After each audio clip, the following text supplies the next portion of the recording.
Okay, let's dive right into this. Welcome to today's explainer.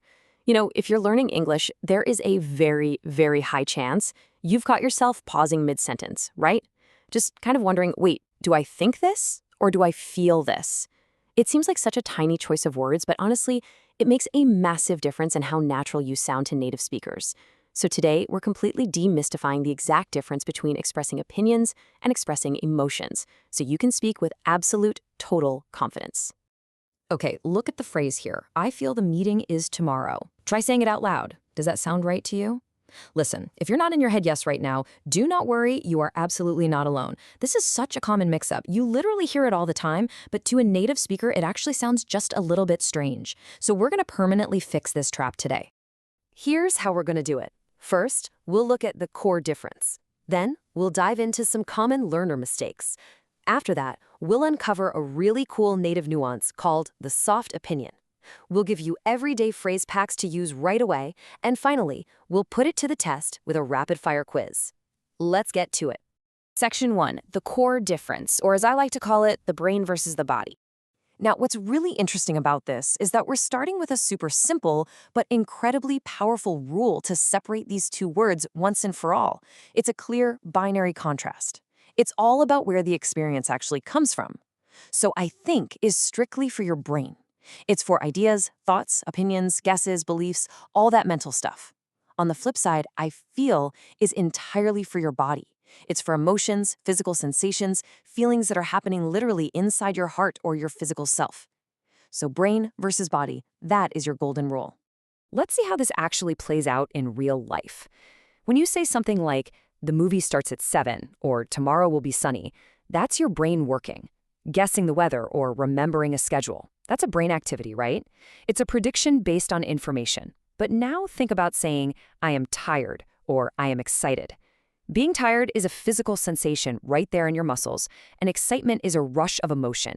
Neither of those are logical guesses. They are physical, bodily states. Time for a quick mini challenge. Blank, this pizza is amazing. Okay, which word fits perfectly here? Think about it for a second. Is tasting food a body emotion or is it a brain judgment?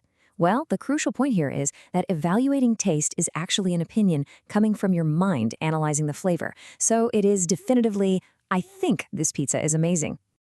Moving right along to section 2, common learner mistakes, where we'll be correcting those tricky gray areas.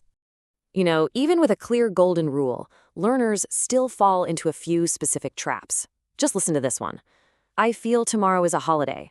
I hear this literally all the time. But to a native speaker, it sounds kind of weird. Why? Because a holiday is not an emotion. You don't feel a calendar date in your heart, right? A schedule is a factual belief.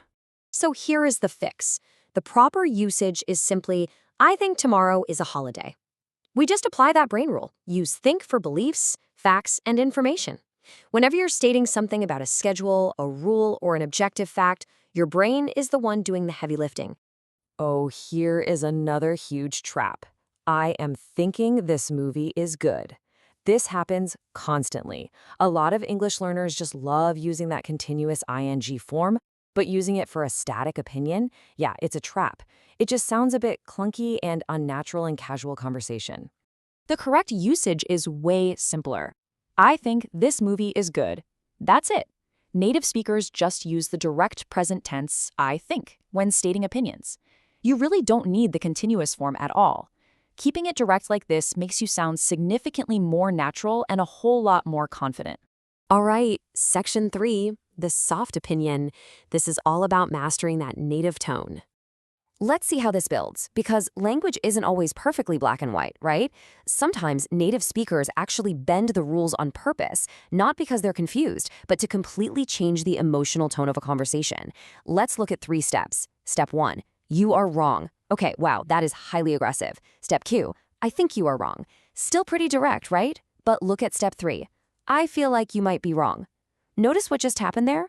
Even though right and wrong are opinions coming from the brain, adding that little phrase, I feel like, softens the impact entirely. It makes the opinion polite, gentle, and way less confrontational. This is an absolutely crucial communication skill, especially at work or, when you're navigating a disagreement with a friend. Let's look at how both of our core expressions can actually exist in the exact same workplace scenario. Imagine you're giving an estimate. That's your brain talking. You'd say, I think this project will take 2 weeks. That's a purely logical prediction.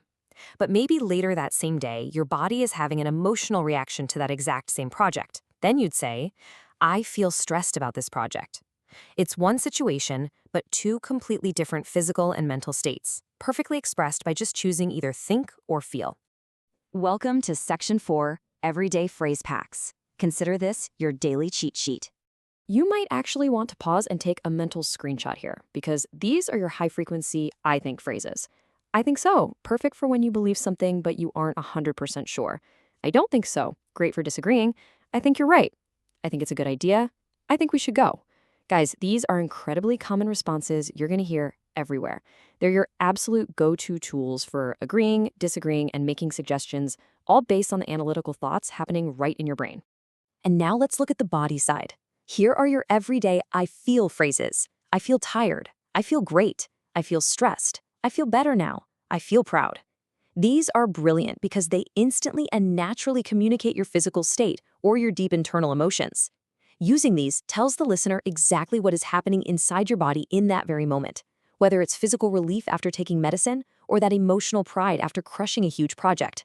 All right, Section 5, put it to the test. It is time for a rapid-fire quiz. Okay, let's see what you've retained.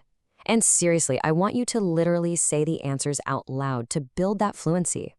Question number 1. Which is more natural? Option A, I feel the test is difficult. Or option B, I think the test is difficult. Make your choice. Boom, the correct answer is B. Why? Because saying a test is difficult is a judgment. It's an opinion formed by your brain evaluating the questions. It's definitely not an emotion sitting in your heart. All right, question number 2. Which is more natural? Option A, I think excited about the trip. Or option B, I feel excited about the trip. Call it out. And yes, the correct answer is absolutely B. Excitement is purely an emotion. Your body feels that rush of anticipation.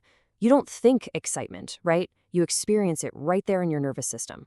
And this brilliantly illustrates what I call the ultimate memory trick. If you ever get stuck in the middle of a sentence, just try swapping the words. If you can substitute your thought with the phrase, in my opinion, then you use I think.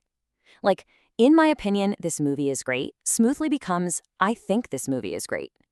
But if you can substitute it with inside my body, you use I feel. So, inside my body, I am tired, easily becomes I feel tired. This quick little substitution trick will save you every single time, I promise. Well, we have covered a lot of ground today, and now it's over to you. I want to leave you with a quick reflection to complete right now. Number 1, I think today was, and number 2, I feel. Just take a second. Evaluate your day using your brain for the first one, and check in with your body's emotions for the second. You know when you can seamlessly switch between observing your world and expressing your inner state? You haven't just learned vocabulary. You've literally unlocked a whole new level of fluency. So what is your brain telling you, and what is your body telling you right now? Thanks so much for joining me on this explainer, and I will see you next time.